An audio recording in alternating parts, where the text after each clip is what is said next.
Bonjour à toutes et à tous, c'est Valentin Franc avec vous pour ce point de marché spécial crypto-monnaie. Nous le sommes le lundi 26 novembre 2018 et sans plus attendre, nous allons commencer par l'avertissement égal sur le risque.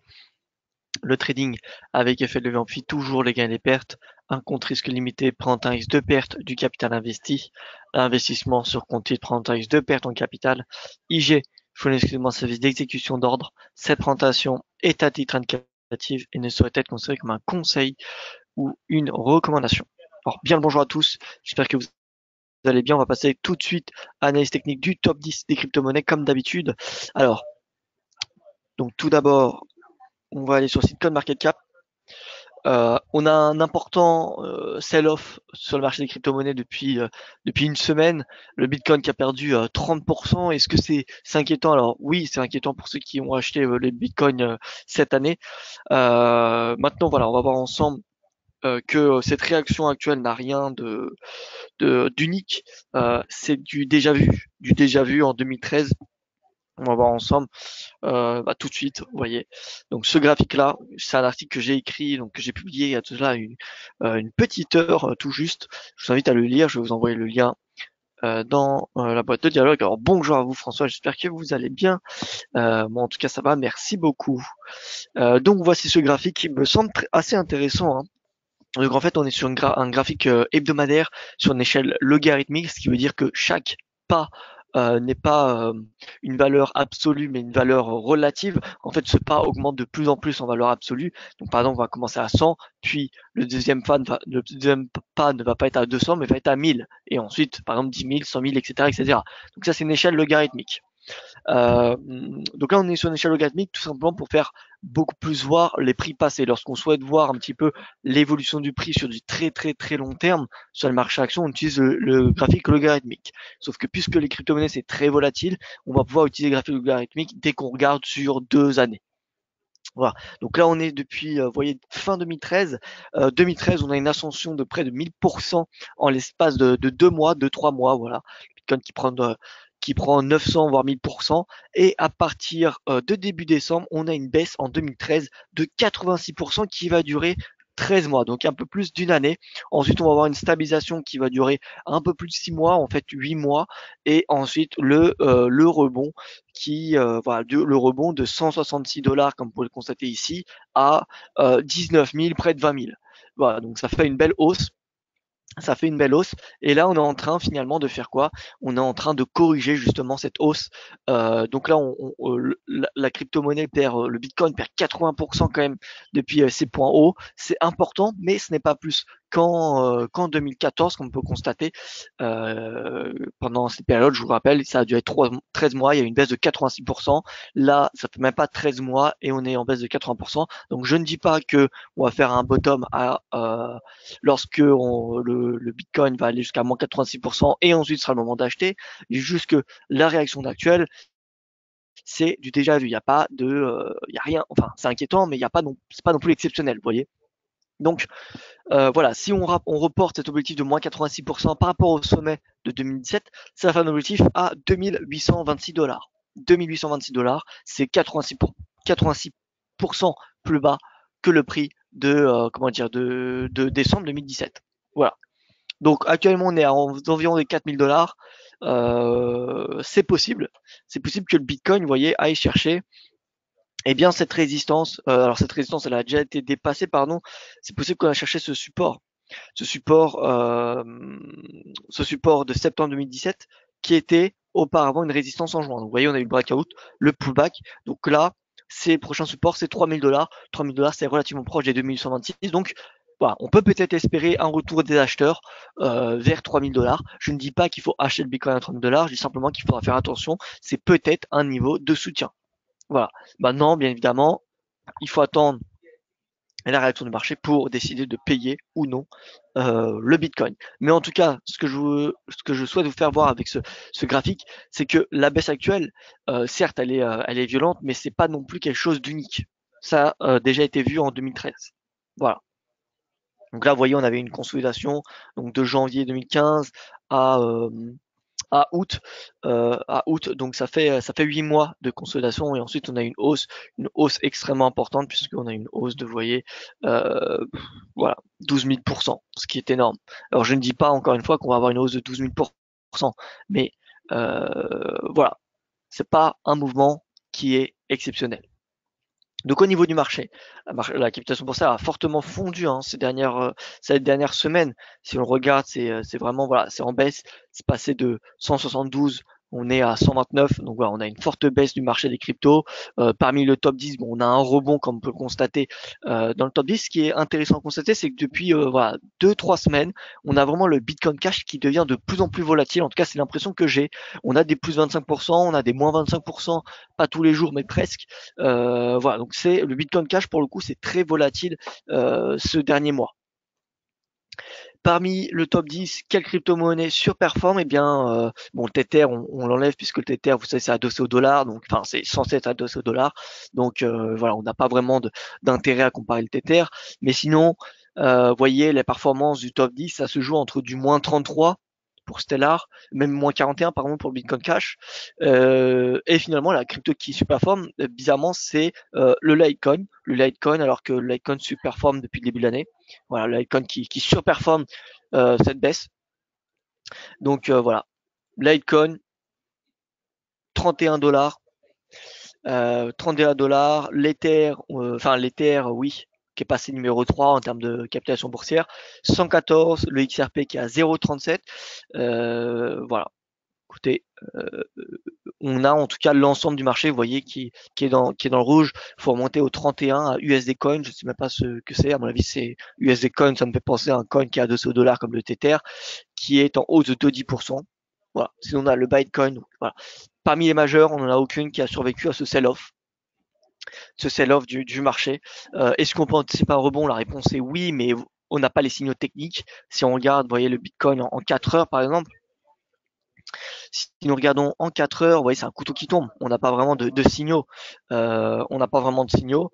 On est sous le nuage du Shimoku en 4 heures. En journalier, voilà, en 4 heures, pardon, on a les bandes de Keltner qui peuvent être un bon indicateur pour comment dire, pour avoir des points d'entrée. Donc là, on est dans une tendance baissière puisqu'on est sous le nuage.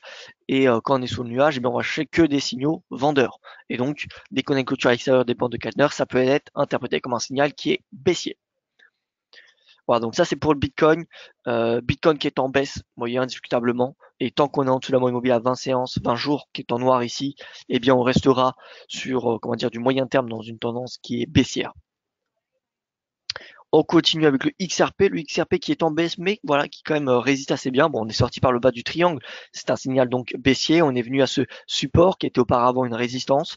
Voilà, si on vient casser ce support, concrètement l'objectif sera un retour à 0,25 dollars. Donc le support ici, il est à 0,3750. Au niveau de l'Ether, alors l'Ether qui continue d'inscrire des plus bas, vous voyez, c'est vraiment baissier, hein, l'Ethereum. Voilà, c'est clairement une tendance qui est baissière. Là, le prochain support, c'est quoi? C'est les 100 dollars. 100 dollars qui fait une résistance, hein, c'est psychologique, c'est normal. Donc voilà, 100 dollars. Vous voyez, c'est ici. 100 dollars, c'est la prochain support, pardon. Donc ça me semble possible, hein. De toute façon, le biais dans lequel il faut trader, pour le moment, c'est vraiment la baisse, hein. Si on regarde le Bitcoin, l'Ether ou le Ripple, elles sont tous les trois sous leur nuage. Donc voilà, la tendance, elle est baissière. Peu importe les convictions que nous avons, à court terme, le marché des cryptos est baissier. On continue avec Bitcoin Cash, EOS et Stellar.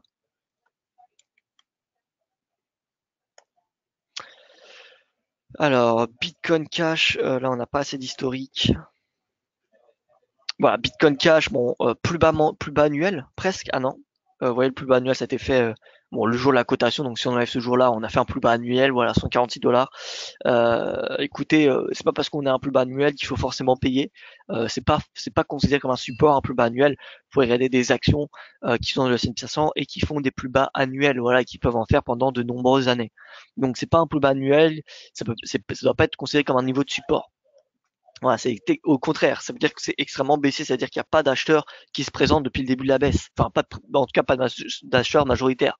Donc voilà, Bitcoin Cash à un plus bas, à 200 dollars, ça me semble possible de revenir chercher les 140 à moyen terme. Bien évidemment, le baromètre du marché, c'est bien évidemment le Bitcoin, hein. Le Bitcoin, je reviens dessus, mais tant que le Bitcoin est, voilà, est sous son nuage, c'est possible qu'on ait un rebond du marché, c'est possible qu'on reprenne 20%, vous voyez, mais tant qu'on est sous le nuage, je garderai une perspective plutôt baissière, et même plus que le nuage, je dirais que la moyenne mobile à 200, et sur le marché des cryptos, beaucoup plus fiable, parce que vous voyez ici le nuage, il y a le twist, les fameux twists, et alors que là, vraiment, la moyenne mobile n'a pas été dépassée. Donc, plus que nuage, je ferai attention à la moyenne mobile. Et tant qu'on est en dessous de la moyenne mobile, on peut avoir des convictions, voilà, aussi à court terme. Maintenant, je pense que c'est assez, comment dire, euh, assez compliqué d'anticiper un rebond des marchés. Alors a priori, les divergences du RSI fonctionnent assez bien sur le marché des crypto-monnaies, chose que je suis plutôt d'accord puisque je me souviens il y a quelques mois on regardait beaucoup les divergences, mais là on n'en a aucune. Alors on a une toute petite ici, vous voyez, on a des creux de plus en plus haut, mais c'est très léger et il faudra attendre que le RSI franchisse 50 pour vraiment s'attendre à un rebond, on va dire conséquent sur du court terme. Mais encore une fois, à moyen long terme, tant qu'on est sous la moyenne mobile à 200 jours, c'est voilà, on est dans un marché qui est baissier, donc faut pas s'attendre. La probabilité d'un rebond important, bien évidemment, il y aura un rebond qui se fera un bout d'un moment ou un autre, mais la probabilité est relativement faible. Voilà. Euh, Continue avec Stellar, XLM, USD. Voilà, XLM. Eh bien, écoutez, XLM, c'est en baisse pareil. Alors, je vais chercher un graphique qui est un peu plus historique. Voilà, XLM en baisse. On casse plusieurs niveaux de support depuis voilà, une semaine, vous voyez. On sort par le bas de ce canal, on sort par le bas de ce triangle, on revient à ce support. Donc voilà, là, ce support, comment dire, à 0,15, 50 dollars, c'est un support à court moyen terme même, puisque c'est plus bas, vous voyez, de mars. Si on casse ce support, eh bien, on ira chercher probablement les 0,07 qui était cette résistance. Voilà, donc vraiment ce support, il est important. On constate quand même quand on fait un tour sur le Ripple, quand on fait un tour sur l'Ether qui est relativement proche d'un support, donc Ripple sur support, Stellar sur support, Ether proche, Bitcoin Cash, je reviens rapidement, mais il me semble qu'on est également proche d'un support. C'est pas impossible qu'on ait un rebond qui se fasse lors des prochaines séances. Mais encore une fois, on n'a pas vraiment de divergence importante sur le marché. Donc ça me semble pour le moment trop tôt pour tenter de payer voilà une de ces cryptos. Alors Bitcoin Cash, je n'ai plus mon graphique, je ne trouve pas. Vous voyez que commence à avoir un rebond du RSI, c'est assez léger, mais on commence à avoir un rebond. Vous voyez, en 4 heures, on a des creux de plus en plus haut. Voilà, donc c'est possible qu'on ait un rebond, vous voyez, une hausse encore de 20%, on va dire, mais voilà, plus ça me semble assez compliqué, pour être honnête avec vous. Donc on a fait Stellar, on fait EOS, pardon, EOS Litecoin.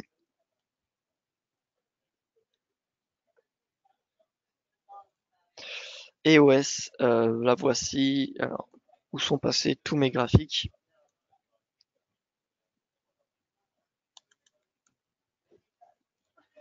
Voilà, EOS. Donc pareil, là on voit également qu'on casse des nombreux niveaux de support ces dernières séances. Donc le fait de dépasser des niveaux de support, c'est quand même une information négative. C'est-à-dire qu'on a une pression vendeuse qui est beaucoup plus importante qu'une pression acheteuse. Voilà, donc on a une pression vendeuse qui est extrêmement importante. Alors c'est pas forcément des shorts, ça peut être que des prises de bénéfices. Le simple fait de prendre des bénéfices, eh bien on a moins de pression acheteuse, ce qui fait voilà pression sur le cours. C'est l'offre et la demande. Je vous rappelle le cours, c'est bien l'offre et la demande. Donc, EOS, vous voyez le prochain support, c'est cette mèche là où il y a eu des acheteurs qui sont manifestés, c'est aux alentours des 3 dollars. Voilà, donc Jaka qui nous dit bonjour à tous et bien écoutez, bonjour à vous, j'espère que vous allez bien. Donc voilà, prochain support c'est les 3 dollars, ça me semble possible qu'on a cherché ce niveau de prix pour être honnête avec vous. Hein. Là on est à quoi? Nous sommes à 3,38. 3,38, voilà, ça me semble possible qu'on a cherché les 3 dollars. C'est qu'une baisse de l'ordre de 10%, quelque chose comme cela, voilà, c'est 10%. Plus important, Litecoin qui me semble particulièrement intéressante, alors pas à acheter, hein, mais d'un point de vue technique, regardez, on est sous cette oblique, voilà, c'est assez propre, et là, bon bah là, le cours qui est en train de tester ce support, cette mèche, voyez cette mèche du 15 septembre 2017, je me rappelle, c'était lorsqu'on avait eu la fameuse banque centrale chinoise qui avait interdit voilà, les crypto-monnaies. On avait eu vraiment une grosse baisse de 30% sur le marché des cryptos. Voilà, c'était assez important même sur le Bitcoin. Et ensuite, on a eu le fameux bull market de fin d'année. Mais bon, donc là, Litecoin qui teste au niveau de support, ce support qui est à 28 $, ça peut être un niveau où les acheteurs vont se manifester pour renforcer leur position acheteuse. Voilà. Maintenant, encore une fois, pour le moment, c'est un couteau qui tombe le marché des crypto-monnaies. Donc payer, essayer de rattraper ce couteau, eh bien, on pourrait se blesser. Vous voyez. Donc attendons, attendons d'avoir des signaux haussiers beaucoup plus intéressants. Quels seraient les signaux haussiers intéressants? Eh bien, ce seraient des divergences haussières majeur en fait sur du plus que du journalier, parce que là on voit on en a eu dans cette tendance baissière. C'est vraiment sur l'hebdo dorénavant qu'il faut se baser, hein. Le journalier ne suffit plus. Et là sur l'hebdo de Litecoin, eh bien vous voyez que on a des rebonds parfois du RSI, mais on n'a pas de divergence non plus. Vous voyez, on reste bien dans une tendance qui est baissière. Donc voilà, aussi longtemps que le momentum soit orienté à la baisse, il n'y a pas de raison de payer, on va dire, le marché des cryptos. Et si je me mets en weekly, je reviens sur le Bitcoin. Vous voyez, le Bitcoin, il s'était stabilisé, on avait eu un début de divergence haussière et finalement, eh bien, vous voyez, on a eu une baisse, on a eu une baisse majeure. Donc voilà. Pour le moment, encore une fois, on n'a plus de signaux haussiers sur du moyen terme. On n'en a plus. On pouvait en avoir à 6 000, on en avait puisqu'on avait un support qui tenait pendant 6 mois. On avait une divergence qui commençait à s'installer sur du weekly, donc on avait de quoi argumenter un rebond. Mais là, techniquement, il n'y a pas d'argument. En tout cas, je n'en vois pas. Si vous en avez, n'hésitez pas à me les indiquer. Mais là, pour le moment, écoutez, je ne les vois pas. Donc, voilà. Pour le moment, c'est baissier. Et prochain niveau de support, comme je vous dis, c'est 3 000 $. Et à noter que 3 000, eh bien, ça correspond également à cette moyenne mobile à 200 semaines. Donc, ce sera un niveau de support, on va dire, assez intéressant. Il faudra surveiller l'action du prix sur ce niveau de support. On continue avec Cardano puis Monero.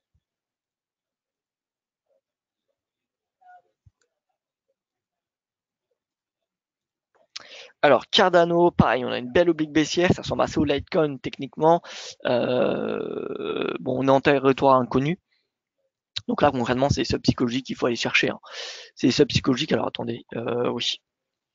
Alors pourquoi? Voilà. Donc là, c'est les subs psychologiques. Où nous sommes à 0,38, résistance à 0,40, et donc on ira chercher les 0,038. On a une résistance à 0,040, donc là, le prochain niveau de support, c'est 0,035. XMR, et ensuite je passe aux questions-réponses. Donc là, XMR, pareil, sur un niveau de support important. Vous voyez, là, c'est assez net, hein. Vous voyez que ce qui est intéressant avec le Monero, c'est vraiment la définition même de l'analyse technique. C'est breakout, pullback, breakout, pullback, breakout, pullback. Vous voyez ici, breakout, pullback, breakout, pullback, breakout, pullback. Et bon, là, on repasse dans une tendance qui est baissière. Et vous voyez que d'un point de vue technique, c'est très très propre, hein. Vous voyez ici, pareil, breakout, le pullback, le breakout, le pullback. Ah, c'est relativement propre. Donc là, si on a un breakout, eh bien, vous savez à quoi s'attendre. Un pullback avant une nouvelle baisse. C'est un rebond technique sur le BTC hier. Alors, hier, on n'a pas eu de rebond, hein. Hier, on a eu une baisse, hein. Alors, il me semble en tout cas, ou alors on n'a pas les mêmes graphiques. En journalier, ah oui, pardon, en journalier, excusez-moi, j'étais sur l'hebdo. En journalier, oui, on a eu un rebond, comme vous pouvez le constater. Maintenant, est-ce que c'est un rebond, majeur? Non, puisque vous avez vu la veille, on avait le Bitcoin qui s'était enfoncé sous 4 000 $. Donc non, on n'a rien de majeur. Vous voyez que par exemple ici, c'était le 21 novembre, on avait également un chandelier haussier. Est-ce que c'était pour autant un signal haussier? Non. Donc voilà, Bitcoin, c'est baissier par moment, le momentum il est baissier, il est extrêmement baissier. Vous voyez, le RSI il est à 17. Alors, il y a deux façons de voir la chose. Il y a soit la façon de voir qu'on est dans une phase d'excès et on va avoir une correction, ou soit on se dit, bah, pour le moment, le momentum est haussier, ce qui est le cas, et donc on a encore des chances que ça baisse. Parce que tant qu'on est en territoire de survente et qu'on n'a pas de sortie de ce momentum, le momentum reste clairement baissier. Donc, faut pas c'est compliqué de mettre en place une stratégie acheteuse de contre-tendance dans des phases d'excès de momentum. Voilà, donc moi, le Bitcoin, pour être honnête avec vous, comme je vous l'ai dit, en hebdomadaire, on n'a plus de signaux haussiers. Et donc, de ce fait, je m'attends pas à un rebond majeur des cryptos à court terme, au moins. Je pense qu'on est parti pour encore quelques semaines de baisse. Alors, pas forcément des baisses aussi importantes que ce qu'on a connu la semaine dernière et la semaine précédente, mais une baisse, voire au mieux une consolidation, vous voyez. Mais je m'attends pas vraiment, pour être honnête avec vous, à un rebond du marché. Voilà, vraiment à un nouveau bull market. Je ne m'y attends pas. D'ailleurs, vous voyez, ces bandes de Keltner weekly sont assez efficaces, parce que vous voyez, dès qu'on est dans une tendance haussière, on a le cours qui est souvent au-dessus de sa bande supérieure et qui ne croise que très rarement sa bande inférieure. Et là, depuis qu'on a fait le point haut, eh bien, on n'a pas vraiment, on n'a jamais clôturé en weekly au-dessus de la bande supérieure. Donc, voilà, encore un autre indicateur qui va nous être utile pour déterminer si on est dans une tendance haussière ou baissière, c'est ces bandes de Keltner à 10 périodes. Tant qu'on est dedans ou en dessous, je resterai neutre. Si on commence à clôturer au-dessus, ça serait une première depuis la baisse, et donc ça pourrait être un argument en faveur d'un rebond. Mais pour le moment, vous voyez, c'est net, c'est baissier. Donc voilà, aussi longtemps que le cours évoluera dans une tendance baissière illustrée par un moyenne mobile à 200 jours ou par ces bandes de Keltner sous graphique hebdomadaire, eh bien je resterai sans vraiment, comment dire, perspective haussière de court terme. Est-ce que c'est le moment de shorter Bitcoin? Alors, pour être honnête avec vous, je pense que c'est assez tard de le shorter. Maintenant, voilà, on est quand même dans un mouvement qui est baissier, donc je dirais pas oui, pourquoi pas le shorter. Maintenant, ouais, soyez prudent, toujours appliquer une gestion de risque adaptée à la volatilité. Donc voilà, mais est-ce que là, est-ce que là ce matin c'est le moment de shorter? Pour moi, la réponse est non. Voilà.